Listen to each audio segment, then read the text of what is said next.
नमस्कार. आज महाराष्ट्र सरकारने जो अर्थसंकल्प जाहीर केलेला आहे त्यात निवडणुकीला लक्ष धरून खूप मोठमोठ्या घोषणा करण्यात आलेल्या आहेत.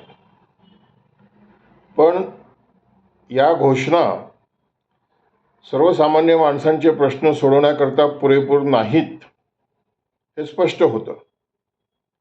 शेतकऱ्यांच्या दृष्टीने शेतकऱ्यांच्या तोंडाला पानं पुसण्यात आलेली आहे, यात काही शंका नाही.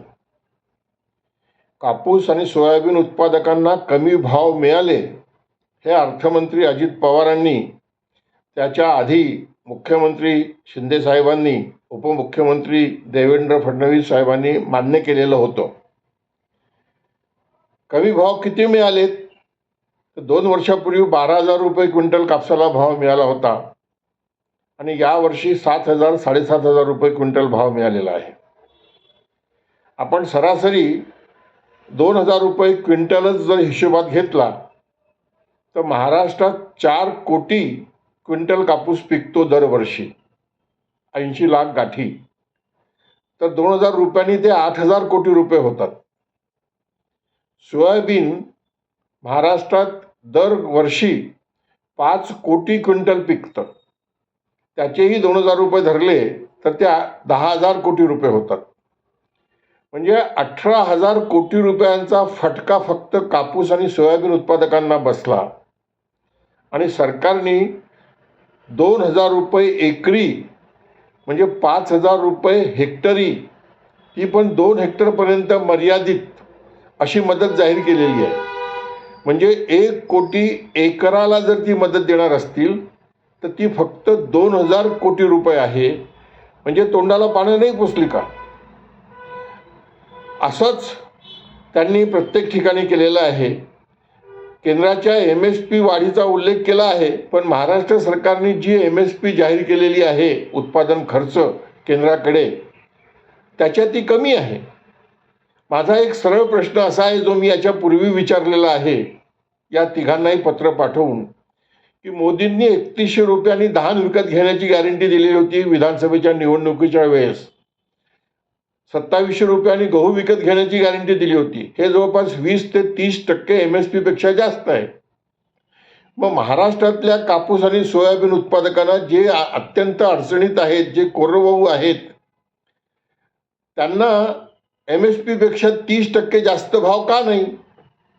आणि ती घोषणा का केलेली नाही? आत्ता ओरिसाच्या निवडणूक झाल्यात, तिथे 3100 रुपयांनी धान विकत घेण्याची तिथल्या मुख्यमंत्र्यांनी घोषणा केलेली आहे. मग महाराष्ट्रात धान 3100 रुपयांनी का नाही आणि सोयाबीन आणि कापसाला MSP पेक्षा 30% बोनस देऊन खरेदी का नाही? याचं उत्तर देण्यात येत नाही आणि विरोधी पक्षही हे उत्तर विचारत नाही. हे मी इथे अधोरेखित करू इच्छितो. मला असं वाटतंय की विरोधी पक्षांनी बजेटवर चर्चा करताना हा मुद्दा निश्चित मांडावा. सौर ऊर्जेकरता जे काही केलेलं आहे, 8 लाख शेतकऱ्यांना सौर ऊर्जा देणार, चांगली गोष्ट आहे. शेतकऱ्यांचं वीज पंपाचं बिल माफ केलं असं जाहीर केलेलं आहे 7.5 हॉर्स पॉवरपर्यंत. तर सरसकट सगळ्यांचं वीज बिल माफ केलं हे का नाही जाहीर करत?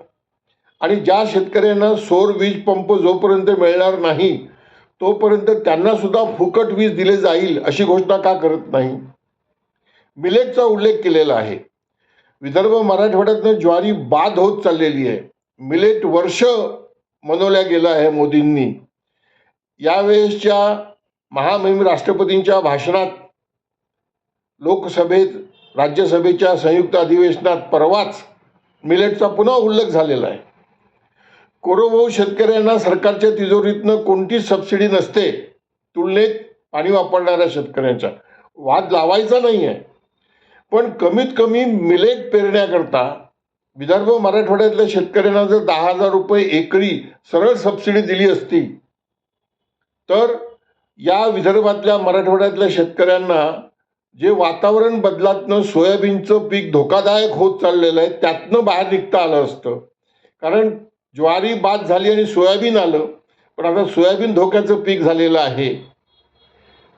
हा निर्णय घ्यावा अशी मी पुन्हा विनंती करतो आणि देवेंद्र फडणवीस साहेबांना आठवण करून देतो की ते माझ्यासोबत अरुण जेटलींच्या पहिल्या बजेटनंतर ABP माझावर होते चर्चेला आणि तेव्हा त्यांनी सुद्धा हे मान्य केलं होतं की रोजगार गॅरंटी योजनेमधनं जो शेतकरी ज्वारी पेरेल त्याचं पेरणीपासून कापणीपर्यंतचं काम करून दिलं जाईल. आता तरी त्याची पूर्तता करा. मला असं वाटतंय की निवडणूक जिंकण्याकरता आमच्या मायमावल्यांना 1500 रुपये प्रति महिना देण्याची घोषणा केली आहे, 3 सिलेंडर फुकट देण्याची घोषणा केली आहे. हे तर काँग्रेसने सुद्धा आपल्या ज्या राज्यांमध्ये त्यांनी निवडणुका लढवल्या आणि जिंकल्या त्या राज्यांमध्ये दिलेलं आहे. नवीन काय केलेलं आहे?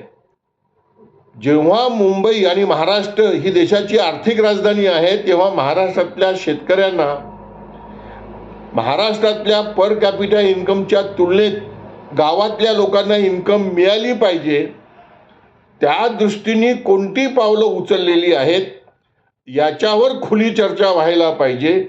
म्हणजे शेतमजुरांची मजुरी वाढवायला पाहिजे आणि ती वाढवलेली मजुरी देता येईल त्या पद्धतीनं शेतीमालाचे भाव पाहिजे किंवा राज्य सरकारकडनं ते अनुदान दिलं पाहिजे. याच्यावर चाय पे चर्चा करण्याकरता मी अजित पवारांना, शिंदे साहेबांना आणि फडणवीस साहेबांना माझ्या वायफळ गावात जिथे 30 जून 2006ला प्रधानमंत्री मनमोहन सिंगजी आले होते तिथे आमंत्रित करतो. विधानसभेच्या या निवडणुकीच्या पूर्वी यावं आणि लोकांसमोर त्यांनी खुली चर्चा करावी. तरच अशा अर्थसंकल्पाचा काही अर्थ राहील.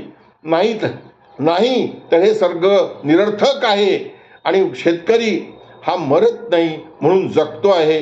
नमस्कार, धन्यवाद.